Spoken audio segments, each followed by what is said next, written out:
prática diária, dentistas e médicos costumam se reunirem, um, dois, três, às vezes mais profissionais, e acabam montando uma clínica. E, às vezes, um médico ou um dentista sozinho também monta uma clínica e colocam outras pessoas para trabalhar na clínica. Então, você tem um ou dois sócios e, às vezes, tem 10, 12 prestadores de serviço. Agora, uma dica muito legal e importante é sobre a necessidade de você ter um contrato muito bem estruturado com esses profissionais que trabalham nessa clínica, que não são sócios. Um processo ele pode vir a atingir a clínica. A clínica ela pode receber, e eu vou te explicar por que é importante você ter um contrato muito bem estruturado. É muito comum a clínica receber um processo judicial em razão de um serviço praticado pelo médico ou pelo dentista.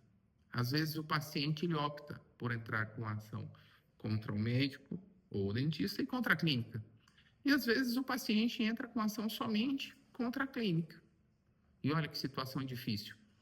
Você tem lá um médico ou um dentista que trabalhou contigo, saiu, não trabalha mais, foi embora da cidade, foi embora do estado.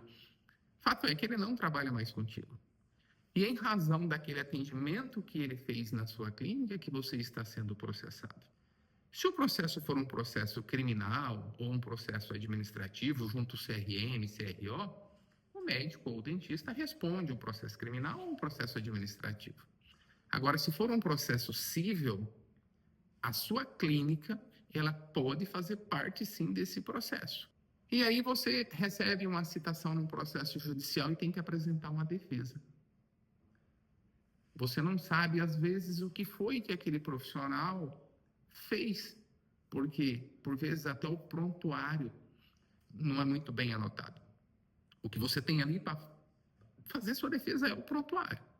E se esse prontuário não estiver bem escrito, não estiver bem relatado tudo o que aconteceu com aquele paciente, e se tiver uma perícia ou não, a clínica pode ser condenada.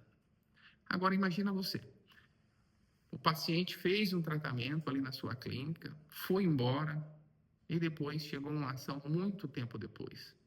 De acordo com o Código de Defesa do Consumidor, o paciente pode entrar com uma ação até 5 anos, a partir do conhecimento do fato, do dano, que ele teve aquela certeza de que ele teve aquele prejuízo.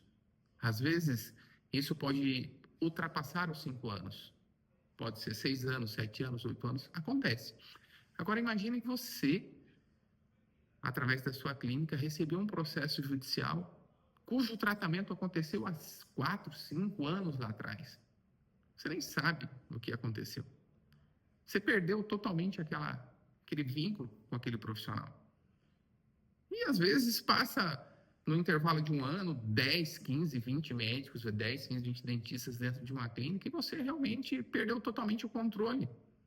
Rotineiramente, as clínicas colocam até um administrador, contratam um funcionário para fazer esse trabalho de administração e toda essa relação que tem com esses profissionais, em grande parte das vezes, é com o seu gerente, o seu gestor, com esses profissionais. A ausência de um contrato bem estruturado vai fazer com que você tenha dificuldade de correr atrás de quem efetivamente te causou o prejuízo. Então, se você tem um contrato muito bem estruturado com esses profissionais, é importante constar lá que, numa eventual ação judicial, esse profissional que te causou o prejuízo, aliás, que fez o tratamento, que está sendo apontado como ser o causador da falha, cabe a ele apresentar um relatório para subsidiar a defesa, constando realmente o que aconteceu naquilo ali. Se eventualmente o juiz nomear um perito e tiver que contratar um assistente técnico, você pode colocar no contrato que esse médico, esse dentista, será responsável por custear essas despesas. Enfim, e se ao final do processo realmente ficar comprovado que teve uma falha na prestação do serviço, eventual condenação, você vai chegar e vai passar para o dentista ou o médico que fez o serviço lá atrás, que foi objeto da discussão judicial. E isso aí faz parte de uma boa gestão da clínica você se proteger contra esse tipo de problema. Basta você fazer um contrato muito bem estruturado com esses profissionais que não são sócios para resguardar o direito seu de, no eventual processo judicial numa ação, correr atrás dele e buscar um ressarcimento desse prejuízo que você teve se você foi réu no processo. Então, uma dica muito importante: se você tem profissionais que trabalham contigo na sua clínica, faça um contrato muito bem estruturado, prevenindo esse tipo de problema.